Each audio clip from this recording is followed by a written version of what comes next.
వరకు చాలామంది స్టూడెంట్స్ మీ దగ్గర సర్వీసెస్ తీసుకున్నారు. ప్రెజెంట్ ఈ ఎంబీబీఎస్ ఎడ్యుకేషనల్ సర్వీసెస్ లాంటివి చాలా ఉన్నాయి కదా!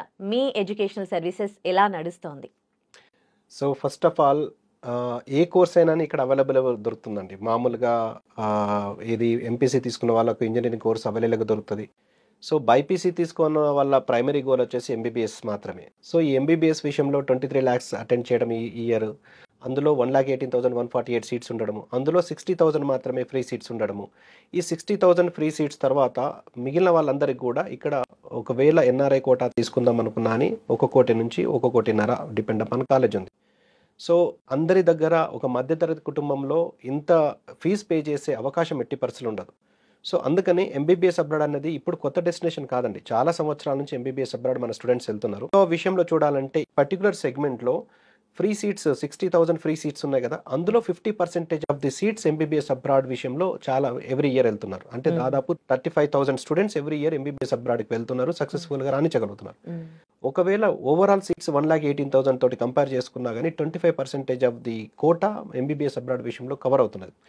సో అంటే ఇన్ ద సెన్స్ ఒక 25,000 నుంచి 35,000 మంది ఎవ్రీ ఇయర్ ఎంబీబీఎస్ చేయడానికి అబ్రాడ్ను డెస్టినేషన్గా చూస్ చేసుకుంటున్నారు. సో బెస్ట్ డెస్టినేషనే. కాకపోతే ఇది ఏ కంట్రీకి వెళ్ళాలి, ఏ కంట్రీలో క్వాలిటీ ఆఫ్ ఎడ్యుకేషన్ ఉన్నది, స్టాండర్డ్స్ ఆఫ్ ఎడ్యుకేషన్ ఉన్నది, సేఫ్టీ సెక్యూరిటీ ఎలా ఉంది, ట్రాన్స్పోర్టేషన్ విషయంలో అన్ని విషయాలు పరిగణలోకి తీసుకొని ఇప్పుడున్న నామ్స్ ఏ కంట్రీకి సూటబుల్ అవుతాయి, అందులో ఏ యూనివర్సిటీకి సూటబుల్ అవుతాయి అని చూస్ చేసుకుంటే మనకి ఎంబీబీఎస్ అబ్రాడ్ అనేది బెస్ట్ డెస్టినేషన్. అందులో చూసుకుంటే మనకి ఎంబీబీఎస్ అబ్రాడ్ లో అతి తక్కువలో 15 లక్షల టోటల్ ప్యాకేజ్ నుంచి 25 లక్షల టోటల్ ప్యాకేజ్ లో మీకు మంచి మంచి కంట్రీస్, మంచి మంచి యూనివర్సిటీస్ మనకు అందుబాటులో ఉన్నాయి. అవి కూడా సెమిస్టర్ కు 1.5 lakh పర్ సెమిస్టర్ నుంచి 2.5 lakhs పర్ సెమిస్టర్ లాగా ఈజీ ఇన్స్టాల్మెంట్ లాగా పే చేసుకునే అవకాశం మంచి కంట్రీస్ లో ఉన్నది. సో ఇప్పుడున్న పరిస్థితిలో స్టూడెంట్ కానీ పేరెంట్ కానీ తెలివిగా నిర్ణయం తీసుకొని ఒక కంట్రీని, ఒక యూనివర్సిటీని, ఆ కంట్రీని for the past so many years ఎవరు ప్రమోట్ చేస్తున్నారో ఆ రిప్రజెంటేటివ్ని కలిసి కావాల్సిన సమాచారాన్ని వెరిఫై చేసుకొని చూస్ చేసుకొని ఎన్రోల్ చేసుకోవడం అనేది బెస్ట్ చాయిస్గా నేను చెప్పగలనండి. మీరెందుకు వియత్నాం, జార్జియా, కిర్గిస్తాన్ ప్రమోట్ చేస్తున్నారు? అక్కడ యూనివర్సిటీస్ని ఇక్కడ ఇంట్రడ్యూస్ చేయడం జరిగింది. మెయిన్గా మీరు ఈ 3 కంట్రీస్ని చూస్ చేసుకోవడానికి రీజన్ ఏంటి? ఇంతకుముందు చెప్పిన విధంగా safety, security, standards of education, transportation, communication language, ఇవన్నీ విషయాలను పరిగణిస్తే మేము అసలు ఈవెన్ జార్జియా వచ్చేసి భాగ్యలక్ష్మి ఎడ్యుకేషన్ సర్వీసెస్ జార్జియా అని మన ఆంధ్రప్రదేశ్, తెలంగాణ పిల్లలకి ఇంట్రడ్యూస్ చేయడం జరిగింది. సో హైయెస్ట్ నెంబర్ ఆఫ్ స్టూడెంట్స్ని ఇప్పటివరకు పంపించిన జార్జియాకు పంపించడం కావచ్చు, highest number of students Georgia నుంచి పాస్ అయిన స్టూడెంట్స్ కావచ్చు, highest number of batches Georgia నుంచి పాస్ అయిన స్టూడెంట్స్ కావచ్చు.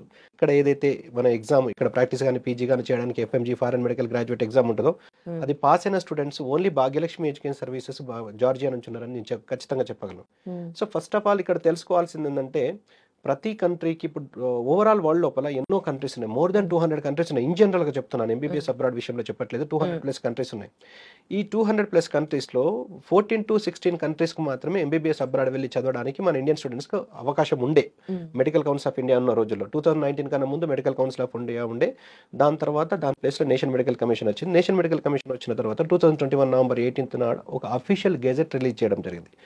అందులో 4A 1 2 3 4 4B అనే ఒక స్ట్రిక్ట్ రూల్స్ పెట్టడం జరిగింది. అంటే 4A1 అంటే 54 months కంపల్సరీ ఎడ్యుకేషన్ ఉండాలి, 4A2 అంటే 12 months ఆఫ్ ఇంటర్న్షిప్ ఉండాలి, 4A3 అంటే మీడియం ఆఫ్ ఇన్స్ట్రక్షన్ ఇంగ్లీష్ ఉండాలి, 4A4 అంటే షెడ్యూల్ 1లో మనం ఇండియాలో చదివే సబ్జెక్ట్స్ చదవాలి, 4B అంటే registered with the professional regulatory body or otherwise competent to grant licence to practise at the respective jurisdiction of the country where the degree is abroad.